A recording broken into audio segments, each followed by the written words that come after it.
Hello everyone, আসসালামু আলাইকুম। Welcome back to my channel সাথীস kitchen and vlog. সবাই কেমন আছেন বন্ধুরা? আলহামদুলিল্লাহ, আমরা ভালো আছি। প্রতিদিনের মতন আজকেও আমি আপনাদের সাথে নতুন একটি ভিডিও নিয়ে হাজির হলাম। আজকের ভিডিওটি শুরু করেছি সকাল থেকেই, কারণ যেদিন আমি ভিডিও দেওয়ার কথা থাকে সেদিন দেখা যায় যে একটু বেশি চাপের মধ্যে পড়তে হয়, সেজন্য ভাবলাম আজকে ভিডিওটা সকাল থেকেই শুরু করে দিই। এখন হচ্ছে সকালবেলা। তো সকালবেলার নাস্তাটা আমি সাধারণত একটু হালকা খাবারই খাই, কারণ দেখা যায় যে যতটা পরিশ্রম করা হয় না তার চেয়ে যদি বেশি খাবার খাওয়া হয় তাহলে কিন্তু ওয়েটটা অনায়াসই বেড়ে যায়। তো সেই জন্য চেষ্টা করি যে খাবারের পরিমাণটা যেন একটু হালকা থাকে, যেমন পরিশ্রম তেমন খাওয়া।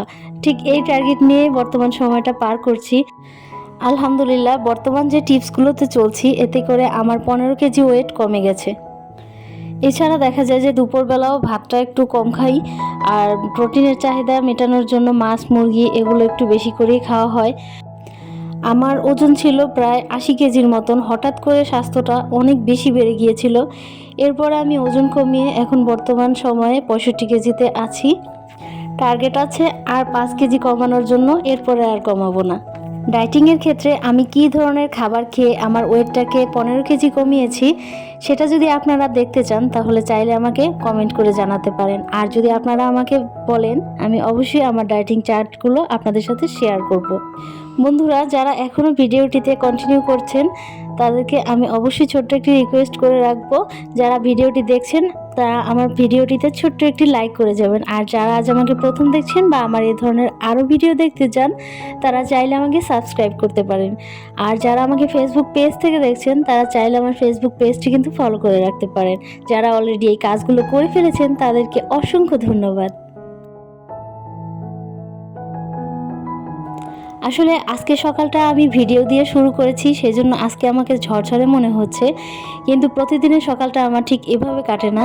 দেখা যায় যে মেয়ের স্কুল থাকে, তারপরে আপনাদের ভাইয়ার অফিস থাকে, এগুলো রান্না বান্না, মেয়ের খাবার, মেয়ের টিফিন দেওয়া, মেয়ের পড়াশোনার ব্যাপারটা খেয়াল রাখা, মানে সব কিছু মিলিয়ে আমি এতটা ব্যস্ততার মধ্যে থাকি যে আমি ইউটিউবে নিয়মিত হতে চাইলেও আমি হতে পারছি না। তো কিছুই করার নেই, এত কিছু এত ঝামেলা এগুলো মানিয়ে গুছিয়ে এরপরে আমার ইউটিউবে শখের কাজটি করতে হবে।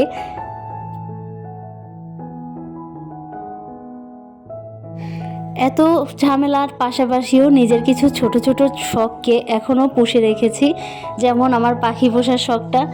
পাখি আমার অনেক ছিল, প্রায় 22টার মতন পাখি ছিল, এগুলো সব বিক্রি করে দিয়েছি। আর এখানে আমি 5 জোড়া পাখির মতন রেখেছি, মাশাল্লাহ এগুলো থেকে বাচ্চাও বের হচ্ছে। আজ থেকে প্রায় 2.5 বছর আগে যখন ইউটিউবের কাজটা শুরু করেছি তখন থেকেই আমি পাখি পোষাটাও শুরু করেছি। এই দুইটা শখের কাজ আমি একসাথেই করেছি। আর দেখা গেছে যে সেখান থেকে আমার পাখিতে অনেকবার লাভ এসেছে, কিন্তু ইউটিউবের কাজটা করে এখন পর্যন্ত কোনো রেজাল্টই পাইনি। তারপরও শখের কাজ শখের জায়গায় থাকুক, করব। প্রায় 6 মাস যাবতই পাখিগুলোতে বাচ্চা ফুটাচ্ছিল না, ডিম পেড়ে যাচ্ছিল কিন্তু বাচ্চা ফুটাচ্ছিল না। এর কারণটা হচ্ছে আমি এর আগে বারান্দায় একদম পাখিগুলো ছেড়ে পালতাম, বারান্দার চতুর্দিকটা জালি দিয়ে আটকে দিয়ে এরপরে খোলামেলাভাবে পুষতাম। তখন দেখা গেছে কি পাখিগুলো একটা ডিম আরেকটা খেয়ে ফেলে, না হয় এক পাখির বাচ্চা আরেক পাখি মেরে ফেলে। সেজন্য আর এই ধরনের ঝামেলায় যায়নি। আমি যে কবুতর পুষতাম সেই খাঁচাটাকে নতুন করে এর উপরে পাখি পালার উপযোগী নতুন খাঁচা বসিয়ে সামনের দিক থেকে আর সাইডে জালি বসিয়ে এরপরে আমি এর মধ্যে পাখি পোষা শুরু করলাম। এখন টার্গেট নিয়েছি এর বেশি পাখি পুষবো না। এখানে একটা ডিশ র্যাক কিনেছি, তো সেই র্যাকটাকে কিচেনে সেট আপ করবো। সেজন্য আমি প্রথমে এটাকে খুলে নিলাম। খুলে নেওয়ার পরে সবার আগে এটাকে আমি সাজিয়ে নিব, এরপরে কোথায় ড্রিল করে লাগাবো সেই প্ল্যান করব। এই ডিশ র্যাকটা যে এত কাজে সেটা আমি আগে ভাবতে পারিনি। এটা থাকলে রান্নাঘরের কাজের ঝামেলা অনেক কমে যায়, কারণ দেখা যায় যে থালা বাসন ধোয়ার পরে এরপরে দেখা যায় অন্য জায়গায় যদি কিচেন র্যাকটা থাকে, সেখানে থাকলে কিন্তু থালা বাসনের যে পানিগুলো সেগুলো ছড়িয়ে ছিটকে ফ্লোরে সব জায়গায় পড়ে। কিন্তু কিচেন র্যাকটা যদি সিঙ্ক বরাবর উপরে রাখা যায় তাহলে দেখা যায় যে পানিগুলো আর ঘরে পড়ার কোনো স্কোপ থাকে না, আর বাড়তি কাজের চাপটা অনেকাংশে কমে যায়। এটা আমি সাজানোর জন্য নিজে নিজে পারছিলাম না, তো সেক্ষেত্রে আপনাদের ভাইয়া আমাকে হেল্প করছিল। রান্নাঘরের সবচেয়ে গুরুত্বপূর্ণ একটা জিনিস আজকে আমি আমার ঘরে নিয়ে আসলাম।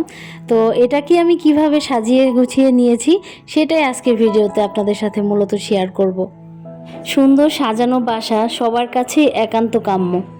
পরিপাটি করে গুছিয়ে রাখা অন্তর চোখেরও আরাম, মনেরও প্রশান্তি। বাড়ি যেমনই হোক, নিজের হাতে যত্ন ও আদরে সাজালেই আপনার হাসিতেই হেসে উঠবে কিন্তু আপনার ঘর। তো সবসময় আমি চেষ্টা করি সেইভাবেই গোছানোর যেভাবে আমার মন চাইছে। তো রান্নাঘরের যে দিকগুলো আছে প্রায় সময় আমি ভাবি যে কোথায় কি সেট আপ করলে ভালো লাগবে। এটা একান্তই আমার নিজের পার্সোনাল একটা ইচ্ছা। আমি আমার অন্য রুমের থেকে আমি আমার রান্নাঘরটাকে আমার মনের মতন করে সাজিয়ে গুছিয়ে রাখার চেষ্টা করি। এটা আমার একটা ভালো লাগার বিষয় বলতে পারেন, কারণ রান্নাঘরের অধিকাংশ সময় আমি এখানেই কাটাই। এই জায়গাটা যদি আমার মনের মতন সুন্দর পরিপাটি সাজানো গোছানো না হয়, আমার হয়তো এখানে আর মন বসবে না।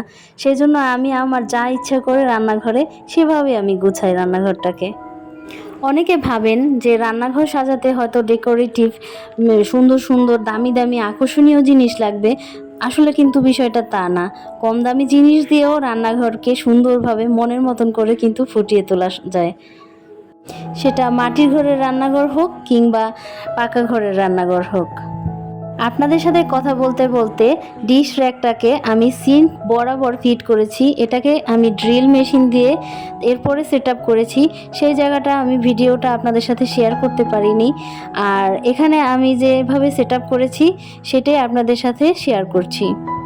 এই ডিশ র্যাকগুলো কিন্তু বিভিন্ন ধরনের স্টেপ থাকে। আমি এখানে 2 স্টেপ কিনেছি। এর কারণ হচ্ছে আমি যে সিঙ্ক বরাবর এটা ফিট করেছি এখানে এর চেয়ে বেশি জায়গা নেবে না, সেজন্য আমি 2 স্টেপেরটাই কিনেছি।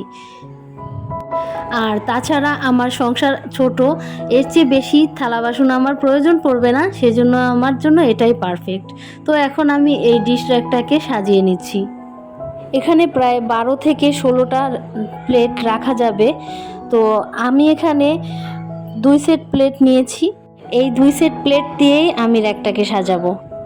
এর নিচে যে স্টেপটা আছে এর মধ্যে ভাবছি ছোট ছোট বাটিগুলো, সবসময় ব্যবহারের যে ছোট বড় বাটিগুলো থাকে এগুলো রাখবো। আসলে কিচেন সাজাতে কিন্তু খুব বেশি কিছু লাগে না, প্রয়োজনীয় কিছু জিনিস দিয়েই টিপটপ করে মনের মতন করে পরিপাটি করে সাজিয়ে রাখা যায়। যেমন এই ডিশ র্যাকটা আমি এখানে রেখেছি, এর পাশে একটা র্যাক রেখেছি যেটার উপরে আমি মশলার জারগুলো রাখি। এতে করে আমার কিচেনটা দেখতেও সুন্দর লাগে এবং আমার হাতের কাছের কাজগুলো কিন্তু খুব সহজ হয়ে যায়। এছাড়া রান্নাঘরকে সুন্দর করার জন্য সুন্দর সুন্দর শোপিসও রাখার চেষ্টা করেছি। সাথে রেখেছি কিছু মানি প্ল্যান্টের গাছ জায়গায় জায়গায়, যাতে করে কিচেনের সৌন্দর্যটা আরেকটু বেড়ে ওঠে। রেখেছি ছোট্ট একটা কফি কর্নার, যেখানে এক পলক তাকালেই আমার মনটা এক ঝলক ভালো লাগার সৃষ্টি হবে। কারণ আমাদের মেয়েদের তো মূলত রান্নাঘরেই বেশিটা সময় থাকতে হয়, সেজন্য এভাবেই আমি আমার মনের মতন করে সাজিয়ে নিয়েছি, যাতে করে সারাদিন রান্নাঘরে কেটে গেলেও মনের মধ্যে অশান্তি না লাগে যে আমি রান্নাঘরে কাটাচ্ছি। এগুলো আমি আগে বুঝতাম না, কিন্তু এখন আমি যখন দিন আর দিন আমার সাংসারিক জীবনের বয়স বৃদ্ধি পাচ্ছে, এর সাথে সাথে এই সমস্ত জিনিসগুলো উপলব্ধি করতে পারছি যে এই ধরনের জিনিসগুলো যদি সুন্দরভাবে আমার মনের মতন করে সাজিয়ে গুছিয়ে রাখতে পারি, তাহলে আমার মনে হয় না যে রান্নাঘরে সময়টা বোরিং লাগবে। ডিশ র্যাকটার পাশে কয়েকটা মগও রেখে দিচ্ছি, যেহেতু এখানে মগ রাখার জন্য একটা স্ট্যান্ড আছে, সেজন্য এখানে কিছু মগ রেখে দিলাম। এর সাথে যেহেতু একটা স্পুন হোল্ডারও আছে, সেজন্য আমার রান্নার কাজে যেসব জিনিস ব্যবহার হয় হাতের কাছেই রাখলাম। যেহেতু আমার একটা স্পুন হোল্ডার আছে, সেজন্য এখানে আর স্পুন রাখার প্রয়োজন মনে করিনি। এই তো এভাবেই রান্নাঘরের একটা কর্নার আমি আমার মনের মাধুরী মিশিয়ে পরিপাটি করে সাজিয়ে গুছিয়ে নিলাম। চেষ্টা আছে সামনে আরও অনেক কিছু দিয়ে আমার রান্নাঘরটাকে সাজিয়ে নিব। আজকের ভিডিওটি আপনাদের কাছে কেমন লেগেছে অবশ্যই কমেন্টের মাধ্যমে জানাবেন। সামনের ভিডিওতে আপনাদের সাথে দেখাবো আমি যে রান্নাঘরের ডেস্কটা তৈরি করেছি, সেই ডেস্কটার একটা সাইডে আমি কিভাবে মেরসিপ বানিয়ে নিয়েছি আর এটাতে দেখতে খারাপ লাগে না, সেই মেরসিপটাই আপনাদের সাথে শেয়ার করব, কারণ এটাও একটা রিকোয়েস্টের ভিডিও। আমার মনে হয় সামনের ভিডিওটি আপনাদের কাছে আরও ভালো লাগবে। তো আজ এ পর্যন্তই। সবার সুস্বাস্থ্য কামনায় আজ আমি আপনাদের কাছ থেকে এখানেই বিদায় নিচ্ছি। সবাই ভালো থাকবেন, সুস্থ থাকবেন। দেখা হচ্ছে পরবর্তী ভিডিওতে। আল্লাহ হাফেজ। আসসালামু আলাইকুম।